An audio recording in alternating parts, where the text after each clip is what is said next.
한겨울. 눈보라가 몰아치던 깊은 산속.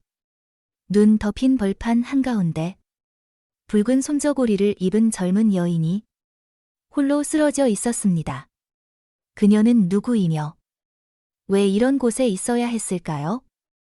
이것은 이웃나라 중국에서 전해진 선과 악에 관한 현대판 이야기입니다.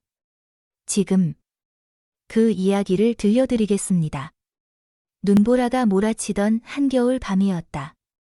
산속 눈더미 한가운데서 왕노인네는 사람 하나를 발견했다. 살아 있었다. 그것도 붉은 솜저고리를 입은 젊은 여인이었다.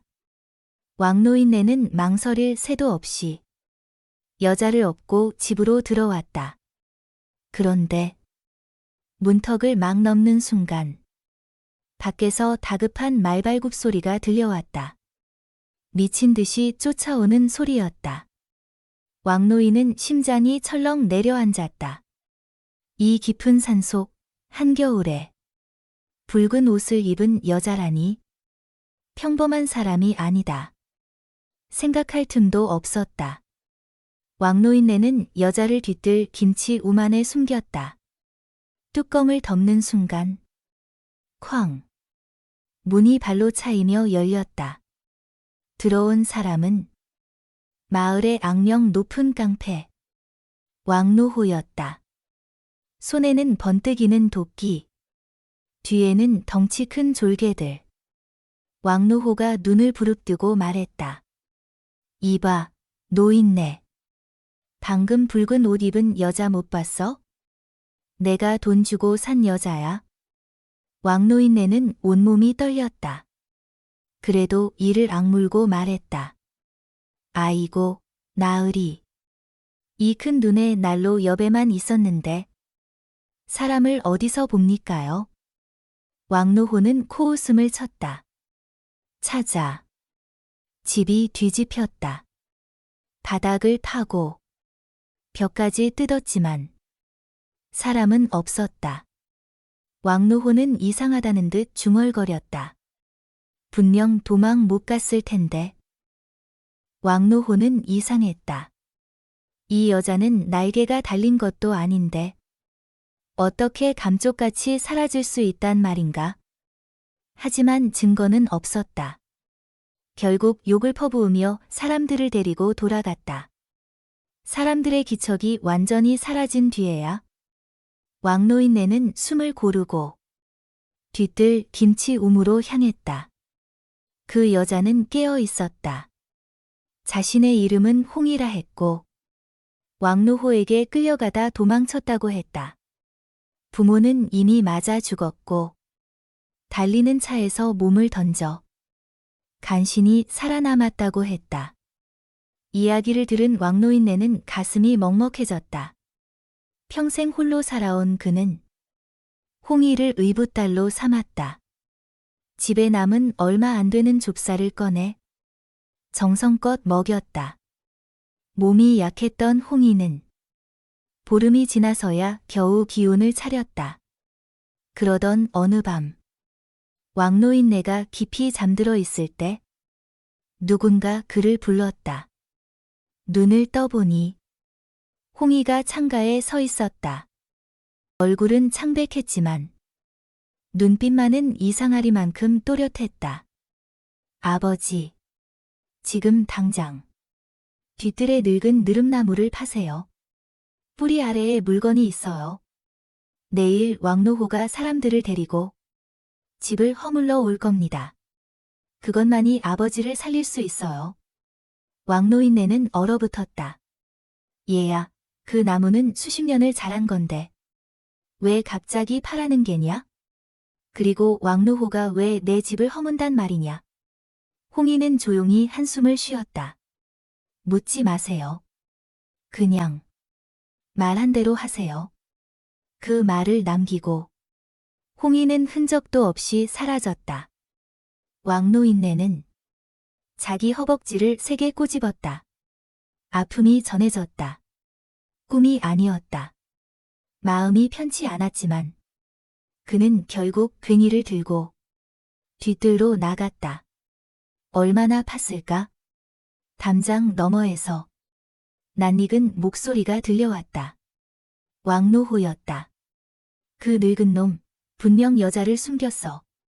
내일 아침 불도저로 집을 통째로 밀어버린다. 그 여자가 어디로 도망가나 보자고. 왕노인네는 심장이 멎는 줄 알았다. 이를 악물고 나무 뿌리 아래까지 파내려갔다. 그 순간 땅 속에서 나무 상자 하나가 모습을 드러냈다.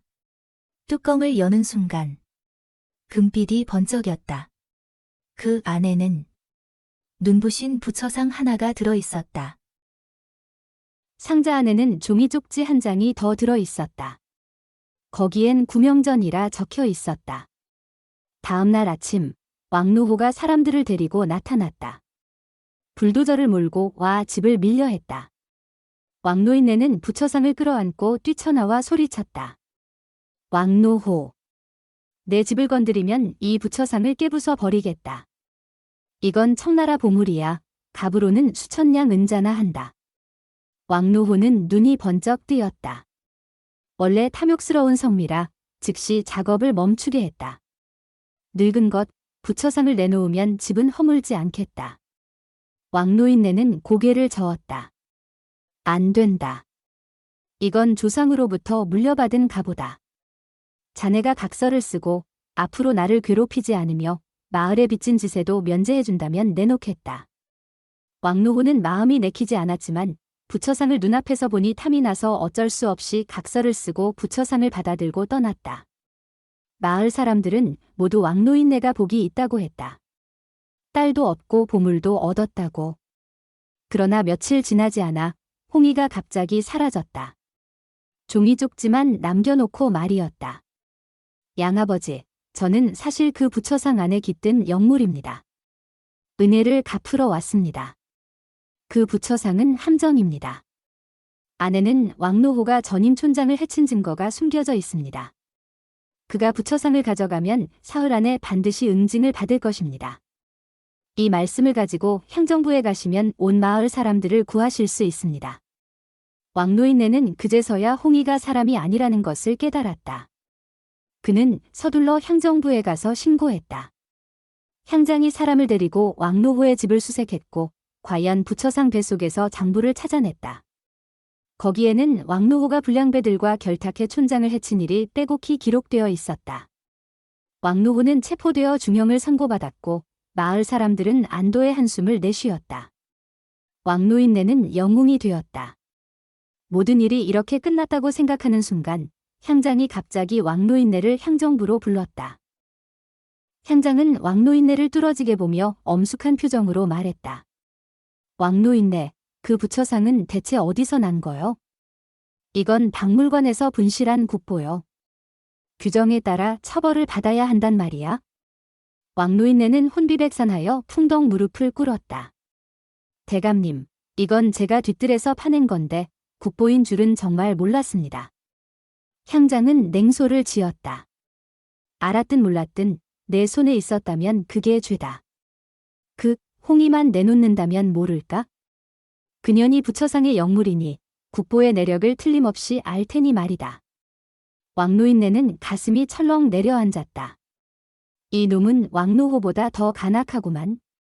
사람을 죽여 입을 막고 공을 혼자 차지하려는 속셈이로군. 그는 홍이의 말을 떠올리며 이를 악물고 말했다.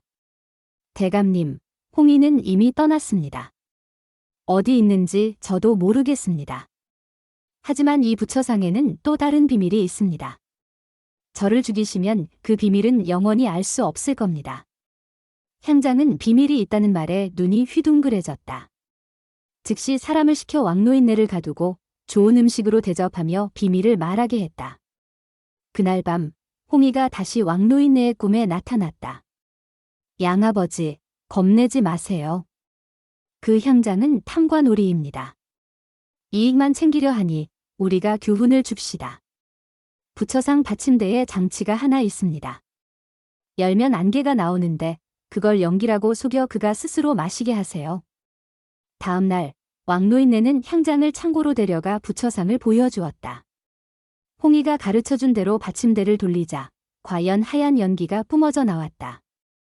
향장은 그것이 연기라고 생각하고 다가가 마구 들이마셨다. 그런데 얼마 지나지 않아 그는 눈, 코, 입, 귀로부터 피를 흘리며 쓰러져 죽고 말았다. 알고 보니 그건 안개가 아니라 부처상 안에 봉인된 오랜 독액이었다. 오직 사악한 마음을 품은 자가 마셔야만 죽는 것이었다. 왕노인네는 선한 사람이었기에 마셔도 아무 일이 없었다. 새로운 향장이 부임해 전임 향장의 죄행을 철저히 조사했다. 국보를 국가에 반납하고 왕노인네에게 은화 100냥을 상으로 내렸다. 왕노인네는 이 돈으로 마을에 길을 내고 학교를 지어 아이들이 모두 글을 읽을 수 있게 했다. 마을 사람들은 모두 입을 모아 말했다. 왕노인네가 큰 덕을 쌓았기에 신령의 보호를 받은 거야? 그 후 왕노인네는 99세까지 살다가 아무 병 없이 편안히 세상을 떠났다. 사람이란 의롭지 않은 재물을 탐내지 말고 죄 없는 사람을 해치지 말아야 한다. 내가 남의 목숨을 구하면 하늘께서 반드시 내게 길을 열어주신다. 내가 나쁜 마음을 품으면 아무리 계략을 꾸며도 결국은 헛되이 끝날 뿐이다. 선악에는 반드시 갚음이 있으니 이것이 바로 조상들이 남겨준 도리다. 제 이야기를 들어주신 여러분, 진심으로 감사드립니다. 들어주신 모든 분들께 재물운이 열리고 만사가 뜻대로 되시며 평안과 건강이 가득하시길 기원합니다. 좋아요, 구독, 그리고 소중한 댓글에 다시 한번 감사드립니다.